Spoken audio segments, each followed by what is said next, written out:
இங்கே அமித், சாண்ட்ரா 2 பேர் உட்காந்து பேசிட்டு இருக்காங்க. அதுக்கப்புறமா வினோத் வந்து ஜாயின் பண்ணுறாரு.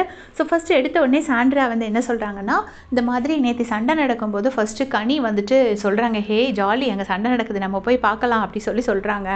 இதே வேறு யாராச்சும் பண்ணியிருந்தால் அது தப்பு தானே, ஆனால் இந்த வீட்டில் வந்து இது நார்மலைஸ் ஆகிடுது, எப்போவுமே இப்படி தான் சொல்கிறாங்க அப்படின்னு சொன்னோடனே முதல்ல பேர் சொல்லாமல் சொல்கிறாங்க. அப்போ வந்து அமித் யாருன்னு கேட்குறாங்க.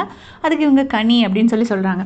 சொன்னோடனே அதுக்கப்புறமா சாண்ட்ரா திருப்ப சொல்கிறாங்க, யார் சண்டை போட்டாலும் சரி, யார் அழுதாலும் சரி, அதை என்ஜாய் பண்ணி பார்க்குறதுக்கு யாராச்சும் இப்படி ஓடி வந்துடுறாங்க, ரொம்ப மோசமாக இருக்குது அப்படின்னோடனே அமித் சொல்கிறாரு, இல்லை சண்டை போட்டால் பார்ப்பாங்க, பட் அழுததை யாரும் அப்படி ரசித்து பார்த்து நான் பார்த்ததில்லை அப்படின்னு சொல்லிட்டு அமித் சொல்கிறாரு. அதுக்கப்புறமா அவங்க குழந்தைங்கள பற்றி ஜென்ரலாக பேசுகிறாங்க, குழந்தைங்களுக்கு என்னெல்லாம் சொல்லி கொடுத்துருக்காங்க அந்த மாதிரி பற்றி பேசுகிறாங்க. பேசினதுக்கப்புறமா அங்கே வினோத் வந்து ஜாயின் பண்ணிக்கிறாரு. ஜாயின் பண்ணின உடனே வந்துட்டு இன்றைக்கி எவிக்ஷன் இருக்கும்ல, யார் எவிக்ட் ஆவாங்களோ தெரியல, ஒரே எவிக்ஷனா 2 எவிக்ஷனா தெரியல அப்படின்னு சொல்லிட்டு வினோத் பேசிகிட்டு இருக்காரு. அப்போ அமித் சொல்கிறாரு, டாப் 10 இருந்தால் தானே நல்லாயிருக்கும், ஸோ கண்டிப்பாக ஒரு எவிக்ஷன் தான் இருக்கும், எனக்கு திவ்யா போனால் ரொம்ப நல்லாயிருக்கும் அப்படின்னு சொல்லிட்டு அமித் சொல்கிறாரு. அப்புறமா அந்த டிடிஎஃப் பற்றி பேசுகிறாங்க.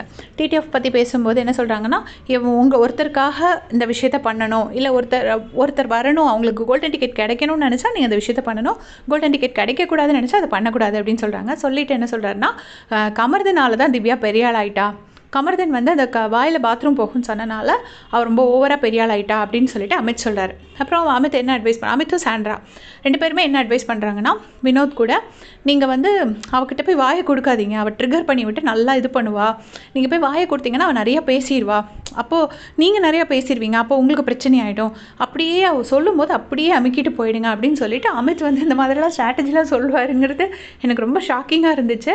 ஏன்னா நான் அவருக்கு ஒன்றுமே தெரியாத இன்னசென்ட்டு நான் நினச்சி வச்சுட்டு இருந்தேன். அவர் இப்படி சொல்கிறாரு. அதுக்கப்புறமா என்ன சொல்கிறாங்கன்னா, அப்போ கானவினோத் கேட்குறாரு, எனக்கு இந்த வீட்டில் யாரு கூடயுமே பிரச்சனை கிடையாது, திவ்யா கூட மட்டும்தான் செட் ஆக மாட்டேங்குது, சப்போஸ் டிடிஎஃப்ல வந்துச்சுன்னா இப்போ நான் ஒருத்தருக்காக பண்ணிவிட்டு ரிட்டன் அவங்க எனக்காக பண்ணாமல் போயிட்டாங்கன்னா நம்ம என்ன பண்ணுறது அப்படின்னு சொல்லிட்டு அவர் கேட்குறாரு. அப்போ சாண்ட்ரா சொல்கிறாங்க, அது கேம், அது நம்ம ஒன்றும் பண்ண முடியாது, அது இப்படி தான் இருக்கும், அதுக்கு நம்ம ஒன்றும் பண்ண முடியாது, நமக்கு ஒருத்தர் வரணும்னு நினச்சோன்னா நம்ம அவங்களுக்காக பண்ணணும், ஒருத்தர் வரக்கூடாதுன்னு நினச்சோன்னா அவங்களுக்காக பண்ணக்கூடாது அப்படின்னு சொல்லி பண்ணிட்டுருக்காங்க. ஸோ அமித்துக்கு வந்து ஏதோ ஒரு திவ்யா மேலே ஒரு பயங்கரமான கடுப்பு இருக்குது போல இருக்குது. ஸோ அவர் சொல்லிட்டு இருக்காரு, அதை நம்ம தப்புன்னு சொல்ல முடியாது, ஏன்னா எல்லாருக்கும் ஏதோ ஒரு கண்டஸ்டன்ட் வெளியே போகணுன்னு ஆசை இருக்கும், அவர் திவ்யா போகணுன்னு ஃபீல் பண்ணுறாரு. அதை பற்றி உங்களுடைய கமெண்ட் சொல்லுங்கள். தேங்க்ஸ் ஃபார் வாட்சிங்.